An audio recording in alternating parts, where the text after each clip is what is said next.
কি ব্যাপার মহিবুল্লাহ মিয়াজি সাহেব?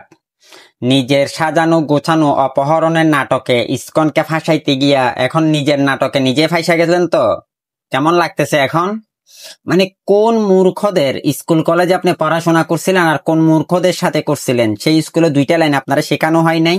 অন্যের জন্য গর্ত করলে সেই গর্তে একটা সময় এসে নিজেকেই পড়তে হয়। এই লাইনগুলা কি ওই মূর্খদের স্কুল কলেজগুলোতে শেখানো হয় নাই আপনাকে? হ্যাঁ, খুব ভালোই তো অপহরণের নাটক সাজাইছেন, স্ক্রিপ্ট লিখছেন, পাশাপাশি হচ্ছে আপনার কি জানি বলে নিজেকে একেবারে কেমন জানি একটু মানে কি বলবো আপনারা অত্যাচার কইরা নির্যাতন করে পুরো ফাটাইয়া ফেলাইছে এই ধরনের দাবি করছিলেন।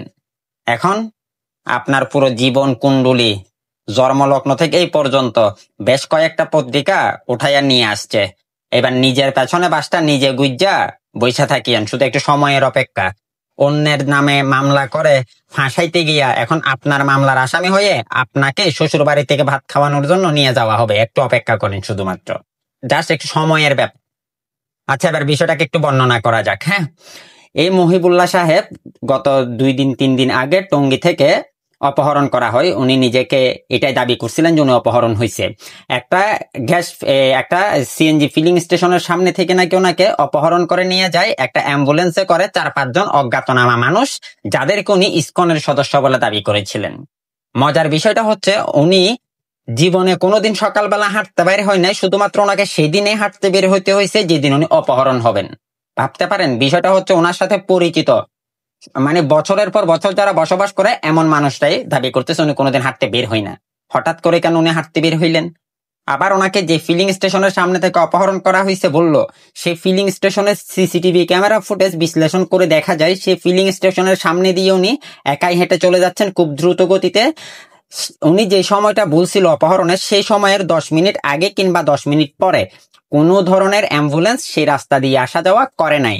এর চেয়েও ইন্টারেস্টিং বিষয়টা হচ্ছে ওনার অপহরণের যে সময়টা উনি বলছেন, যে জায়গা থেকে অপহরণ হওয়ার কথা বলছেন তারও প্রায় 1-1.5 কিলোমিটার দূরে একটা ব্রিজের টোল প্লাজার সিসি ক্যামেরার মধ্যে এই মহিবুল্লাহ সাহেবকে আবার ক্যামেরা থেকে নিজের মুখ আড়াল করে দ্রুত গতিতে হেঁটে যেতে দেখা গেছে।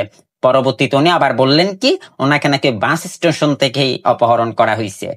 হ্যাঁ, ভাবতে পারেন, তাইলে আপনাকে এক মানুষকে 2 জায়গা থেকে 2বার উঠাইয়া নিয়ে গেছে ইসকনের সদস্যরা। এবার আসেন উনি কি করছে। আসলে উনি বাসা থেকে বের হয়েছে, বাসা থেকে বের হয়ে ওই ফিলিং স্টেশনের সামনে দিয়ে হেঁটে ওই টুল প্লাজার ব্রিজ পর্যন্ত গেছে, কারণ ওই ব্রিজটা ক্রস করলে হচ্ছে বাস স্টেশন। উনি ওই বাস স্টেশনে গেছে, নিজের মুখ চোখ সবগুলা বন্ধ কইরা কোন একটা বাসে চড়ে উনি সিরাজগঞ্জে গেছে। সিরাজগঞ্জ থেকে উনি আরেকটা বাসে করে পঞ্চগড়ে গেছে। আর সেইখানে যাইয়া একটা গাছের সাথে নিজের শিকল নিজের পায়ে পইরা ওইখানে চিৎপটাং হইয়া পইরা ছিল। আর যখন মানুষজন ওনাকে দেখে 999 কল দিয়ে নিয়ে আসে, তখন উনি ওনার যাইতে যাইতে যাইতে যাইতে ইসকনকে ফাঁসানোর জন্য যে গল্প গুজব গুলা তৈরি করছিল সবগুলো গল গল গল গল করে বলছিল।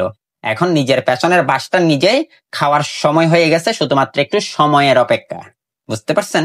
আপনাদের যদি একটা হ্যাডাম থাকে, হ্যাঁ, ইসকনের সাথে সরাসরি যাইয়া লাগেন না, আইন কানুন নিয়ে লাগেন না, আপনারা আইনি ভাবে মামলা টামলা করে ওনাদেরকে নিষিদ্ধ করাই দেন, এত নাটক সাজানোর কি আছে?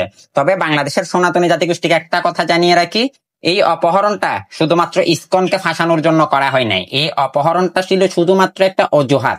এই অপহরণটার মাধ্যমে ওরা এই দেশের সাধারণ সংখ্যালঘু সনাতনী জাতিগোষ্ঠীর উপর একটা কিলিং মিশন চালানোর পরিকল্পনা করছিল। এই পর্যায়ে হয়তো আপনারা বেঁচে গেছেন, পরবর্তীতে হয়তো আপনাদের কপালে এই দুঃখগুলা একে একে ঘটতে পারে। সুতরাং সাবধান থাকবেন, যে কোনো সময় চোখ কান খোলা রাখবেন। যদি আপনার সামনে কোনো কিছু ঘটে যেতে দেখেন তাহলে তাৎক্ষণিকভাবে সেটাকে সোশ্যাল মিডিয়াতে শেয়ার করবেন কিংবা আপনার আশপাশের মানুষগুলোর কাছে ফরওয়ার্ড করবেন, বাট চুপ করে থাকবেন না। কারণ এই যে দেখছেন, এটা কিন্তু জাস্ট অপহরণটা একটা ইস্যু ছিল, তবে এই মহিবুল্লাহর সাথে সে একা নয়, তার একার পক্ষে এই ধরনের অপহরণের নাটক সাজানো কোনোভাবেই সম্ভব নয়। হ্যাঁ, তার সাথে আরো বড় বড় জঙ্গিরা যুক্ত আছে, বড় বড় মাস্টার মাইন্ড গুলা যুক্ত আছে। শুধুমাত্র একটু সময়ের অপেক্ষা।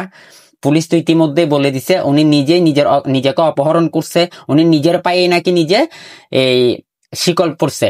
ওনার নিজের মামলায় এখন ওনাকে ডান্ডা বেরি পরিয়ে শ্বশুর বাড়িতে ভাত খাওয়ার জন্য নিয়ে যাওয়া হবে। সুতরাং যান শ্বশুর বাড়ি থেকে একটু এই বয়সে ভাতটাত খাইয়ে আসেন। কি করবেন আর, কার তালে পড়া এসব করছেন? পুলিশের ডান্ডার বাড়ি খেলে সবগুলি গল গল করে উকলাইয়া বলবেন।